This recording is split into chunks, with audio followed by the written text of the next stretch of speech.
দীর্ঘদিন পর রাজধানীর নয়াপল্টনে বাধাহীন সমাবেশে বিএনপির লাখো নেতাকর্মী সমবেত হয়। নানা বক্তব্যের ব্যানার, ফেস্টুন আর জাতীয় পতাকা হাতে বিজয়ীর আমেজে ছিলেন তারা। গণতন্ত্রের মুক্তি আর ছাত্র জনতার বিজয়ের উল্লাস প্রকাশ করেন নেতাকর্মীরা। বিজয়ের এই সময়ে কেউ যাতে দেশকে অস্থিতিশীল করতে না পারে সে বিষয়ে পাহারায় থাকবে বলে জানান বিএনপির মাঠ পর্যায়ের নেতাকর্মীরা। বিস্তারিত জানাচ্ছেন ফাহিম মুনায়েম। কোনো ধরনের বাধা বিপত্তি ছাড়াই দীর্ঘ সময় পর বিএনপির সমাবেশে লাখ লাখ নেতাকর্মী জড়ো হন রাজধানীর নয়াপল্টনে। সকাল থেকেই ঢাকার বিভিন্ন ওয়ার্ড থেকে মিছিল নিয়ে নেতাকর্মীরা আসতে থাকেন দলের কেন্দ্রীয় কার্যালয়ের সামনে। গত এক দশক ধরে দেখা যেত দলটির কার্যালয় ঘিরে চারপাশে থাকত পুলিশসহ আইনশৃঙ্খলা রক্ষাকারী বাহিনীর বিপুল সদস্য। নানা বাধার মুখে পড়ত নেতাকর্মীরা। এবার বদলে গেল সেই চিত্র। সমাবেশ নয়, জনসমুদ্রে পরিণত হয় নয়াপল্টন ও আশপাশের এলাকা।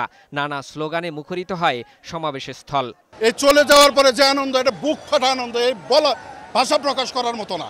পল্টনের মাটিতে দীর্ঘ 17 বছর পর শান্তিভাবে এসে দাঁড়াইতে পারছি।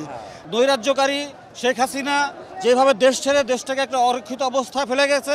বিএনপির চেয়ারপারসন খালেদা জিয়ার ছবি সম্বলিত ব্যানার, ফেস্টুন শোভা পায় সমাবেশ স্থলের বিভিন্ন জায়গায়। ছিল তারেক রহমানের ছবি সম্বলিত ব্যানার, ফেস্টুনও। জাতীয় পতাকা, দলীয় পতাকা, নানা ধরনের ফেস্টুন শোভা পায়। ওয়েদার বলেন, তার আবহাওয়া বলেন, তার বাতাসটাই তো চেঞ্জ হয়ে গেছে। সো অবশ্যই আমরা অনেক ভালো আছি, আমরা ভালো থাকতে চাই। বাংলাদেশকে যেখানে কোনো ভেদাভেদ থাকবে না, বৈষম্যহীন বাংলাদেশ গড়ার লক্ষ্যে আমরা কাজ করে যাব। এই মুক্তি গত 15 বছর বাংলাদেশের মানুষ দেখে নাই। বাতাস যেরকম স্বাধীনভাবে উঠতেছে, আমাদের মনে শান্তি ওরকম ভাবে আসতেছে, যে স্বাধীনভাবে আমরা কথা বলতে পারতেছি। স্বৈরাচার চলে গেছে, পলাতক হয়েছে। আমরা দেশনায়ক তারেক রহমানের নেতৃত্বে বাংলাদেশকে আগামীর ভবিষ্যৎ হিসেবে তৈরি করব। সমাবেশ শেষে ফেরার পথে নেতাকর্মীরা বলেন, যারা দেশে ভাঙচুর, অগ্নিসংযোগ চালাচ্ছে তাদের প্রতিহত করবেন তারা।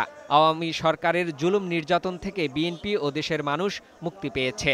দেশনেত্রী বেগম খালেদা জিয়ার যে মুক্তি, এটা যে আনন্দ, আমরা আজকের আজ সমাবেশ কত দূর পর্যন্ত আমাদের গিয়েছে, এটা ভাষায় প্রকাশ করার মতো না। আমাদের গণতন্ত্র না করছে, কোনো জ্বালাপোড়াও এটা বিএনপি করতে পারে না এবং করবে না।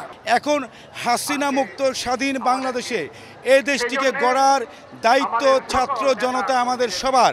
আমাদের নেতা কর্মীরা শান্ত আছে, কিন্তু কিছু দুষ্কৃতিকারী মহল মানুষের ঘর বাড়ি ফুটছে, লুট করছে। আমরা মন্দির পাহারা দেব, আমরা প্রশাসনকে সহযোগিতা করব, আমরা সকল পর্যায়ের সাধারণ মানুষকে সহযোগিতা করার জন্য প্রয়োজনে নিজের রক্ত দিব। আমরা নেতাকর্মীরা বলেন, অনেক সুযোগ সন্ধানী এখন দলে ভিড়তে চাইবে, দলের মধ্যে বিশৃঙ্খলা সৃষ্টি করতে চাইবে। এ সম্পর্কে সতর্ক থাকবেন বলে জানান তৃণমূলের নেতাকর্মীরা। ফাহিম মুনায়েম, বৈশাখী সংবাদ, ঢাকা।